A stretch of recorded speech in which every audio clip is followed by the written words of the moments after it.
Olá pessoas, aqui é a Bruna Camargo e no vídeo de hoje nós vamos falar sobre um assunto que eu considero muito importante. Já faz um tempo assim que eu deixei de pedir coisas materiais pra Deus. Não porque eu acho que é pecado ou algo do tipo, não. Mas quanto mais eu aprendo do Evangelho, quanto mais eu me aproximo de Jesus, quanto mais eu conheço esse Jesus, mas eu percebo que nós estamos assim, né, como cristãos, um pouquinho... cristãos em geral, né, generalizando bastante, um pouquinho assim, longe do que é a essência do evangelho nesse sentido, o que é um pouco preocupante. Eu acredito que o problema começa já quando a gente apresenta Jesus para as outras pessoas. Nós dizemos que venha para Jesus porque Ele vai mudar a sua vida aqui, porque Ele vai te dar a casa própria, porque você é cheio de dívidas, você vai resolver todas as suas dívidas com Jesus, porque você vai conseguir comprar as coisas que você quer, porque você vai ter as coisas... E assim, não, né, que Jesus não possa fazer todas essas coisas, porque Ele é o Todo-Poderoso, e quando Ele quer, Ele realmente faz quando as coisas estão dentro do propósito dEle. O problema é quando a gente fala mais do que Jesus pode fazer por nós hoje, principalmente materialmente falando, do que daquilo que Ele fez por nós. Jesus não veio para nos dar riquezas, Ele não veio para dar a tão sonhada casa própria, Ele não veio para dar aquele carro zero, muito menos para nos dar poder nesse mundo no sentido de status. Se você acha que é para isso que Jesus serve, eu sinto lhe dizer que você não entendeu nada sobre Jesus. Ainda que Jesus muitas vezes faça essas coisas dentro dos seus propósitos, isso nunca foi o plano principal dele. Jesus veio para libertar os cativos, alimentar os famintos e quebrar com a separação que existia entre nós e Deus e que foi ocasionada pelo pecado. Jesus disse: "Eu vim para que tenhais vida e vida em abundância." Note que Ele não diz abundância de bens, Ele não diz abundância de riquezas, Ele não diz abundância de nada disso. Ele diz abundância de vida. Jesus veio para nos dar abundância de vida. E é muito interessante que a vida, a palavra vida que Ele usa aí, em grego, é Zoe. Zoe é uma palavra que é usada na Bíblia toda vez que vai falar da vida de nova criatura, a vida que Deus nos dá quando nascemos de novo. Quer dizer, eu aceito Jesus, eu tenho encontro com Jesus, eu nasço de novo e a partir desse novo nascimento eu vou viver uma nova vida e essa nova vida é Zoe. E essa palavra Zoe é a mesma que Jesus usa quando Ele diz: "Eu sou o caminho, a verdade e a vida." Agora, explosão mental aqui. Se Jesus veio para que a gente tivesse vida em abundância, Zoe em abundância, e Ele é o caminho, a verdade e a vida, e Zoe, ou seja, gente, Ele veio para que a gente tivesse a abundância dele mesmo. Sacaram?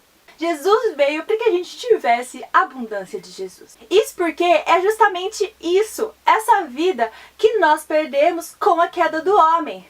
O homem vivia lá de boas com Deus, num relacionamento profundo com Ele, mas aí entrou o pecado e a partir do pecado houve uma separação entre o homem e Deus. Houve uma separação entre o homem e a vida. E aí entrou a morte no mundo. É justamente por isso que quando se fala de condenação na Bíblia, usa-se o termo, eu esqueci o termo, morte eterna. Isso porque essa é a pior coisa que pode acontecer a um ser humano, ficar eternamente separado de Jesus, que é a vida. Abundância também é uma palavra que a gente pode entender como prosperidade. Se você procurar aí no dicionário a palavra prosperidade, provavelmente você vai achar o termo abundância. Mas aí é que mora o perigo do negócio, não é? Porque quantas vezes a gente não viu a palavra prosperidade atrelada com riqueza? Mas a prosperidade que a Bíblia diz, a abundância que a Bíblia diz, não tem a ver assim, né, tanto com esse tipo de prosperidade aí. Até porque os discípulos, quando eles seguiam Jesus, eles deixavam tudo o que eles tinham, o seu trabalho, seus bens, sua família, e seguia Jesus. Ou ainda, quando a gente vê a igreja, o início da igreja lá em Atos, as pessoas vendiam tudo que elas tinham para repartir com os irmãos e eles viviam em comunidade aí, tudo era de todo mundo. Então, assim, não que hoje a gente vá pegar e vender tudo que a gente tem e sair dando aí para todo mundo, sem um chamado específico de Deus. Pode ser que você tenha um chamado para isso hoje, né? E você vá vender todas as suas coisas. Mas a gente sabe que não é o caso de todo mundo. E nem é isso que Deus está exigindo de nós. Não é pecado a gente ter algum tipo de riqueza, mas é importante que fique bem claro na nossa mente que seguir Jesus não necessariamente implica em ter riquezas materiais. Uma das passagens que eu, assim, particularmente mais amo, é quando Jesus diz o seguinte: por isso que eu lhes digo, não se preocupem com a vida diária, se terão o suficiente para comer, beber ou vestir.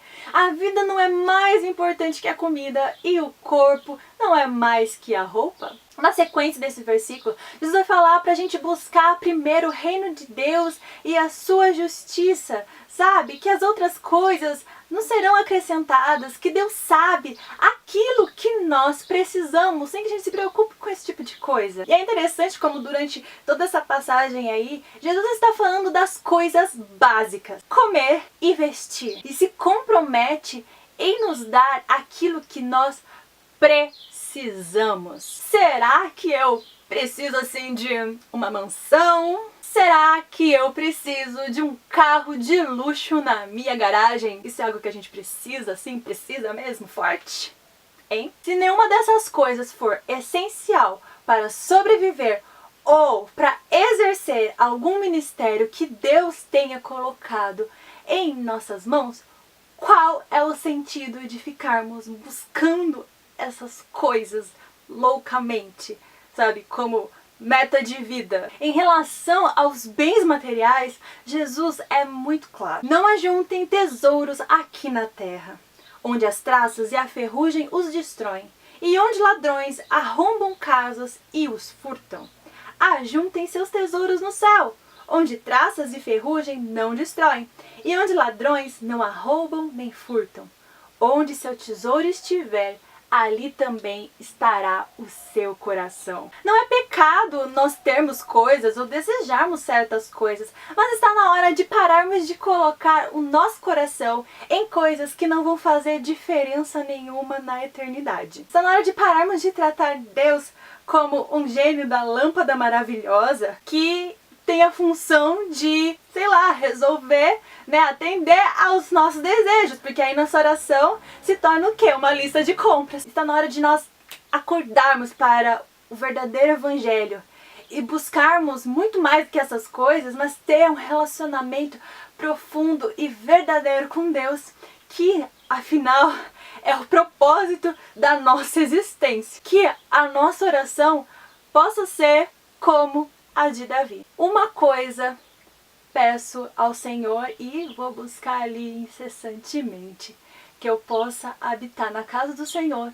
todos os dias da minha vida. A gente só precisa de uma coisa. Beijo e tchau!